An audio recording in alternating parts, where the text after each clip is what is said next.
Tapi jadi bupati rebutan. Jadi gubernur rebutan. Jadi presiden rebutan. Belum. Masih 3 tahun yang akan datang. Udah menghadang dia. Benar apa tidak? Idza kana al-maghnam dualan. Masya Allah. Kata Nabi SAW, innakum satahrisuna ala al-imara wa innaha satakunu nadamatan yaumal qiyamah. Kamu itu berambisi jadi pejabat, padahal kamu pejabat akan menyesal nanti di hari kiamat. Karena dituntut oleh rakyat kamu, kamu tidak adil, kamu tidak cinta sama rakyat kamu. Awas. Ya, bukan Habib Taufik yang ngomong. Ini Nabi nggak terima, protes sama Rasulullah. Jangan sampai banyak yang nuntut. Mudah-mudahan Gubernur Kalsel, mudah-mudahan bupati-bupatinya bisa menjalankan tugasnya dengan baik. Kita doakan, alhamdulillah bisa hadir hall, jauh lagi, masya Allah masih nyempatkan diri hadir hall. Mudah-mudahan dapat berkahnya orang soleh, amin. Ya, kita bangga dengan bupati, dengan gubernur yang demikian, alhamdulillah. Mudah-mudahan bisa ditiru sama gubernur yang lainnya. Terus ya. Yang kedua, wal amanatu maghnaman. Jika amanat dijadikan satu keberuntungan. Senangnya kalau dijadikan menteri keuangan. Sekretaris daerah bagian keuangan, kabak keuangan. Senangnya. Komisi apa itu kalau DPR itu? Bagian duit. Rizki kata dia. Memangnya warisan nenek moyangnya kamu. Amanat dianggap satu keberuntungan, padahal sebenarnya tidak. Amanat itu tanggung jawab. Ketika Rasulullah Shallallahu Alaihi Wasallam dimi'rajkan oleh Allah, diisrakan dan dimi'rajkan oleh Allah, Nabi melihat Nabi melihat ada seseorang dikasih beban, dipikulkan di pundaknya.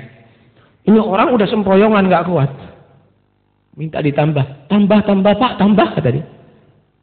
Tambahin lagi, ini orang udah mendek badannya, udah nggak kuat, mau roboh, tambah lagi kata dia.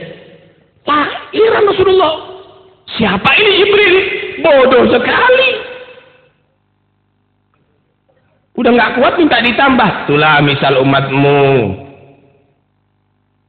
Dia nggak berhasil megang amanat jadi kepala desa, nggak berhasil minta jadi bupati, minta ditambahi amanatnya. Jadi bupati itu loh nggak bener, minta naik jadi gubernur, terus begitu. Amanat ternyata dijadikan satu keberuntungan. Ini yang berapa ini? Yang kedua. Ingat 15 ini. Yang ketiga, waz-zakatu maghraman. Zakat dijadikan sebagai maghraman. Pajak. Beratnya kalau ngeluarin zakat. Hitungnya 70 kali. Itu pun dengan berat hati. Padahal itu zakat sebenarnya adalah mengeluarkan penyakit harta, saudara. Penyakit harta itu adalah lebih berbahaya daripada infeksi di anggota badan kita. Lebih berbahaya daripada titanus. Lebih berbahaya daripada kanker. Kalau dokter menyarankan, potong, amputasi, ambil operasi. Ambil itu infeksinya supaya selamat. Potong itu penyakitnya supaya tidak menjalar ke yang lainnya. Kan motong sedikit, ngambil sedikit untuk menyelamatkan yang semuanya. Kan begitu. Zakat juga begitu. Setiap tahunnya kankernya dikeluarin. Titanusnya dikeluarin. Dikeluarkan zakatnya 2,5%. Seharusnya kan bangga, senang dia. Kenapa? Sehat, insya Allah hartanya.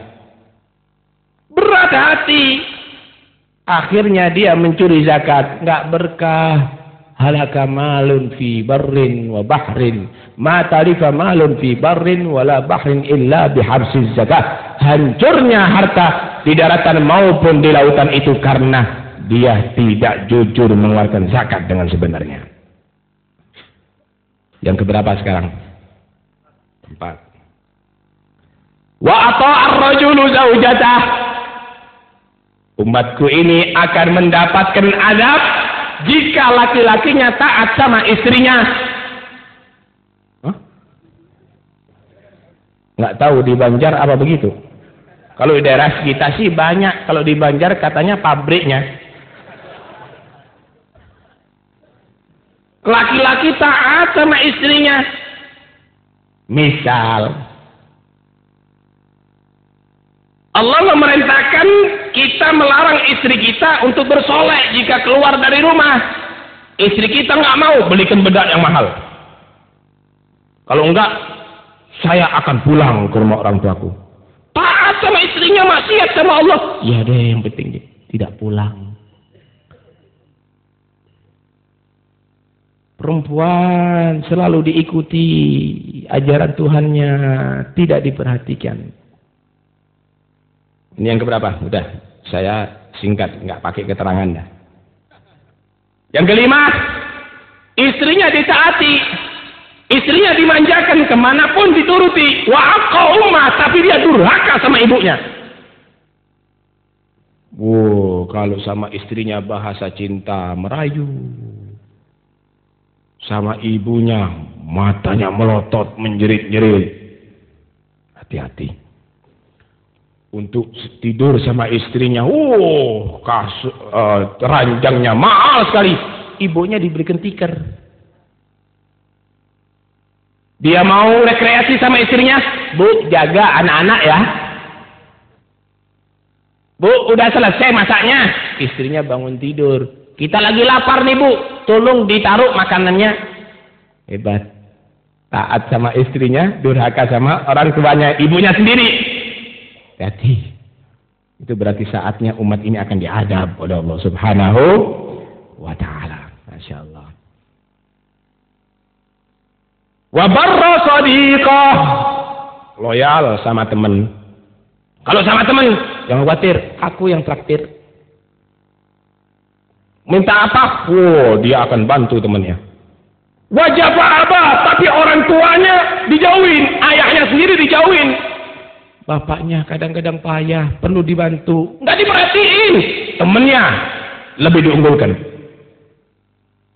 Loyal sama temen, nggak perhatian sama ayah. Keberapa tadi itu? Ke-6. Ke-7. Taat sama istri keberapa tadi? Ke-4. Durhaka sama ibu. Ke-5. Loyal sama teman. Ke-6. Tidak memperhatikan ayah. Ke-7. Ini jangan kurangin. Saya juga payah ini, kepingin duduk sekarang.